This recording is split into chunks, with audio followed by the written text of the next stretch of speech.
हप्ता आता लवकरच जमा होणार आहे। महिला बालविकास मंत्री आदिती तटकरे यांनी ही माहिती दिली आहे आणि त्यानुसार 2 दिवसापूर्वीपासूनच याची प्रोसिजर चालू झाली आणि लाडक्या बहिणींच्या खात्यामध्ये रक्कम जमा व्हायला ही कालपासून सुरुवात झालेली आहे। त्याच्यामुळे ही योजना अशाच पद्धतीनं राज्याचे मुख्यमंत्री देवेंद्र फडणवीस साहेब, उपमुख्यमंत्री एकनाथजी शिंदे साहेब आणि उपमुख्यमंत्री अजितदादा यांच्या नेतृत्वाखाली आम्ही चालू ठेवणार आहोत। जो काही डेपणे 10,000 पिंक रिक्षा हे आपल्या महानगरपालिका ज्या आहेत राज्यातल्या त्याच्यामध्ये उपलब्ध करून देण्याच्या दृष्टिकोनातून पहिल्या टप्प्यात ही योजना आणलेली आहे आणि आज कोल्हापूर शहरामध्ये याचं वितरण होत आहे। याचा विशेष आनंद आहे। जवळपास 700 पेक्षा अधिक अर्ज आम्हाला आलेले आहेत। आज प्रातिनिधिक स्वरूपामध्ये ज्यांची संपूर्ण प्रोसिजर रजिस्ट्रेशन, ट्रेनिंग, लायसन्स हे सगळं कंप्लीट झालेलं आहे त्यांना आम्ही आज ही रिक्षा उपलब्ध करून दिलेली आहे, ई रिक्षा। आणि उद्दिष्ट जे आम्ही कोल्हापूरसाठी साधारणपणे महानगरपालिका क्षेत्रासाठी ठेवलेलं आहे ती यंदाच्या वर्षीचं 400 रिक्षांचा। खरं तर लाडक्या बहिणींचा देखील या ठिकाणी उल्लेख केलेला आहे।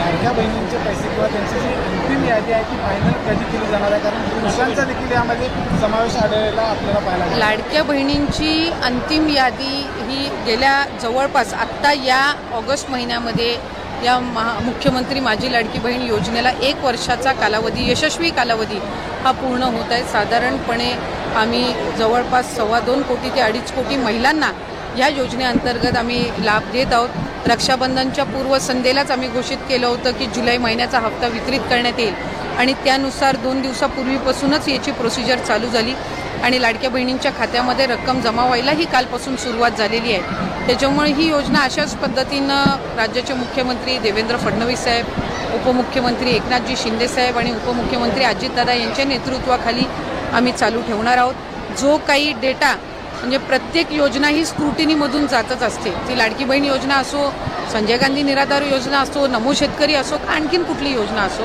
ही प्रत्येक योजना ही साधारणपणे दरवर्षी ही त्यांची एक साधारणपणे प्रक्रियाच आहे की त्या स्क्रुटिनीमधनं ती जात असते।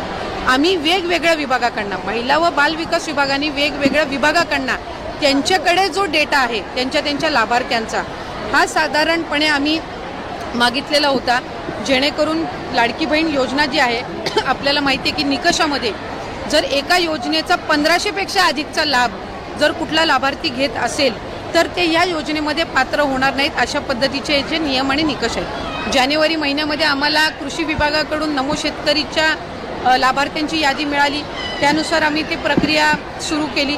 आता माहिती व तंत्रज्ञान विभागाने आम्हाला काही दिलेले आहे डेटा, तो स्क्रुटिनी करण्याचं काम हे चालू आहे। त्यांनी जो डेटा दिलेला आहे हा आम्ही क्रॉस व्हेरीफाय करणार, ग्राउंड लेवलला स्क्रुटिनी करणार आणि त्याच्यानंतर त्याच्यातून हे जे पात्र लाभार्थी आहेत त्यांना लाभ चालू राहणार, जे अपात्र आहेत त्यांचा लाभ कमी होईल। जी या योजनेच्या रकमेमध्ये काही वाढ होणार आहे का? नाही, 2100च्या संदर्भातला योग्य तो निर्णय हे शासन, मुख्यमंत्री फडणवीस साहेब, उपमुख्यमंत्री, मंत्रिमंडळ हे त्यानिमित्ताने घेईल। पण मला आपल्या माध्यमातून सगळ्या लाभार्थ्यांना सांगायचं आहे की ही योजना अशाच पद्धतीनं आम्ही पुढेही चालू ठेवणार आहोत आणि कुठेही या योजनेमध्ये खंड हा पडणार नाही आहे, कुठेही ही बंद होणार नाही। अशी त्या काळात न कळता सरसकट लाभ दिले। त्या काळामध्ये अजितदादा असतील, देवेंद्र फडणवीस असतील, एकनाथ शिंदे साहेब असतील, हे सांगत होते की कुठलीही महिला त्यापासून वंचित राहणार नाही। प्रत्यक्षात आता मात्र सरकार स्क्रुटिनी आणि जास्तीत जास्त महिला, मला असं वाटतंय की काही विरोधक आणि काही माध्यम अशा पद्धतीचा अपप्रचार करत आहेत। या आधी सुद्धा 2-2.5 लाखापेक्षा अधिक महिला ज्या निकषामध्ये बसत नव्हत्या त्या अपात्र झालेल्या आहेत, पण त्यावेळेला त्या संदर्भातली दुर्दैवानी माहिती ही त्या ठिकाणी माध्यमांकडून दिली गेली नाही। आता ती योजना यशस्वी झाल्यानंतर या संदर्भातला एक अपप्रचार केला जातोय की आताच ही स्क्रुटिनी चालू केली आहे। ऑक्टोबरमध्ये पण झालेली आहे, डिसेंबरमध्ये पण झालेली आहे आणि मी आपल्याला वारंवार सांगत आहे की कंप्लेंट बेस्ड स्थानिक जिल्हा प्रशासनाकडून ज्या वेळेला कंप्लेंट्स प्राप्त होतात